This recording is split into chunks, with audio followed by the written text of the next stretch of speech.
more stories. This one has been recently happened. My grandson graduated from high school, strong, good, young man, tired, and he got himself into a few things he shouldn't have gotten into. He was tired and he was vulnerable.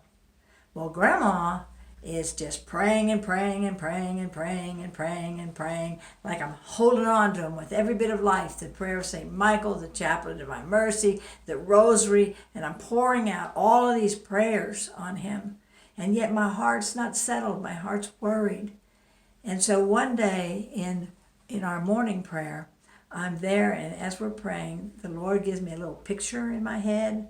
I'm pretty well known for getting pictures in my head. But I saw this picture of my grandson, and he was holding on to a pole to steady himself. But on one side was Satan pulling at him with temptations of this and that and the next thing, and temptations to give up, to not have hope, temptations to not go to church, but yet he did remain faithful with going to church. I have to say that. And that is the key. That's one of the keys, because Jesus was still right there. Well, anyway, the thing goes that on the other side, I'm pulling with all of my might. And so he's in this tug of war between Satan pulling one way and I'm pulling the other way. And all of a sudden, behind him shows up Jesus like this. Zoom, the Divine Mercy. And then he looks, and I knew. I just stepped back. Satan screeched and ran off. And there was my grandson. Big, old face of peace. Of peace. So I called him later in the day and I said, Aiden, this is what happened. I said, Grandma saw that Satan just let you go because Grandma quit pulling on you. And Jesus, the Divine Mercy, came. He said, Grandma, he said, you wouldn't know what my day was like. I thought my car, I had ruined it, the transmission, oil went in the wrong place, too much oil in one area, not enough another place, and my engine was making all kinds of noise. It was awful.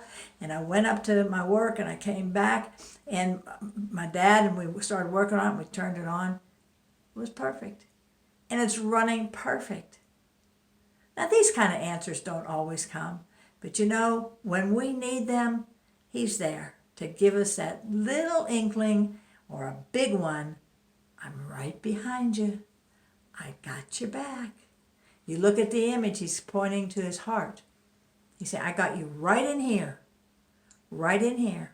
And the rays of my mercy are like a singer we know, Marty Rotella, says, those rays of mercy are like a road going in and a road coming out of his mercy. We're either going into his heart or his mercy's pouring out.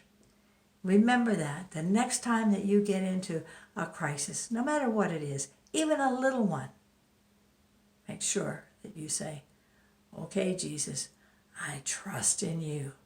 You know what the result's going to be? You're going to have a clearer mind, and you're going to be able to rest in him and watch him work. It's awesome. Until next time, Nan Weber here.